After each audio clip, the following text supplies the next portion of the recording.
বাংলাদেশের হুমকির মুখে ভারত। সীমান্তে তুরস্কের অত্যাধুনিক ড্রোন মোতায়েন বাংলাদেশের। বিপদ বাড়ছে না তো ভারতের? নমস্কার, দেখছেন খবরের প্রতিবাদ। আমি শতরূপা আপনাদের সঙ্গে এই মুহূর্তে আরও একটি গুরুত্বপূর্ণ আলোচনায়। হাসিনা বিদায়ের পর বন্ধুত্বের মুখোশ খসে পড়েছে বাংলাদেশের। চিরশত্রু পাকিস্তানের সঙ্গে হাত মেলানোর পর এবার ভারতে গুপ্তচর বৃত্তির পথে হাঁটল ইউনূসের সরকার। সেনার তরফে এই বিষয়ে স্পষ্টভাবে কিছু জানানো না হলেও সূত্রের খবর, ভারত সীমান্তে গুপ্তচর ড্রোন মোতায়েন করেছে বাংলাদেশ। বিষয়টি প্রকাশ্যে আসার পর অ্যালার্ট মোডে চলে গিয়েছে ভারত। কড়া সতর্কতা জারি করা হয়েছে ভারত বাংলাদেশ সীমান্তবর্তী অঞ্চলে। ভারতের গোপন তথ্য জোগাড় করতে তুরস্কের থেকে গুপ্তচর ড্রোন কিনেছে ইউনূসের সরকার, যা মোতায়েন করা হয়েছে সীমান্তবর্তী এলাকায়।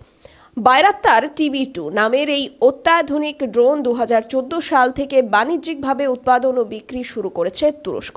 এমনকি ইউক্রেন ও রাশিয়ার যুদ্ধে বিশেষভাবে নজর পড়ে এই ড্রোন ব্যবহার করে রাশিয়ার মস্কোয়া যুদ্ধ জাহাজ, অস্ত্রের গোদাম, কয়েকটি কমান্ড সেন্টার এবং রাশিয়ান লক্ষ্যবস্তুতে সফলভাবে হামলা করেছে ইউক্রেন।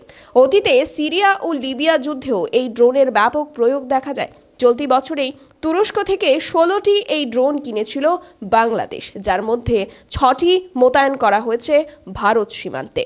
7,600 মিটার উচ্চতায় উঠতে পারে এই ড্রোনটি। ঘন্টায় 220 কিলোমিটার গতিতে এর সর্বোচ্চ 300 কিলোমিটার। সংবাদ মাধ্যম ইন্ডিয়া টুডের রিপোর্ট অনুযায়ী পশ্চিমবঙ্গ সীমান্তবর্তী অঞ্চলে এই ড্রোন মোতায়েন করছে বাংলাদেশের সেনা। বাইরাক্তার TB2 নামের এই ড্রোন সীমান্তবর্তী অঞ্চলে প্রতিবেশী দেশের সেনার গতিবিধি পুঙ্খানুপুঙ্খভাবে পর্যবেক্ষণ করে। ভারত সীমান্তে এই ড্রোন মোতায়েন প্রসঙ্গে বাংলাদেশের তরফে জানানো হয়েছে, দেশের নিরাপত্তার কারণেই নাকি এই পদক্ষেপ। তবে শুধু নজরদারি বা তথ্য সংগ্রহ নয়, শত্রু শিবিরে আত্মঘাতী হামলা চালাতেও পারদর্শী এই ড্রোন।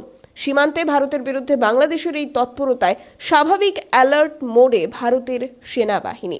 সীমান্তে নজরদারি ব্যাপকভাবে বাড়ানো হয়েছে। উল্লেখ্য, শেখ হাসিনার বিদায়ের পর ভারত বিরোধিতা তো বটেই, বাংলাদেশের মাটিতে সংখ্যালঘু নির্যাতন চরম আকার নিয়েছে। প্রতিবেশী দেশে মৌলবাদের দাপাদাপির পাশাপাশি পাকিস্তানের সঙ্গে ঘনিষ্ঠতা বাড়িয়েছে ইউনূস সরকার।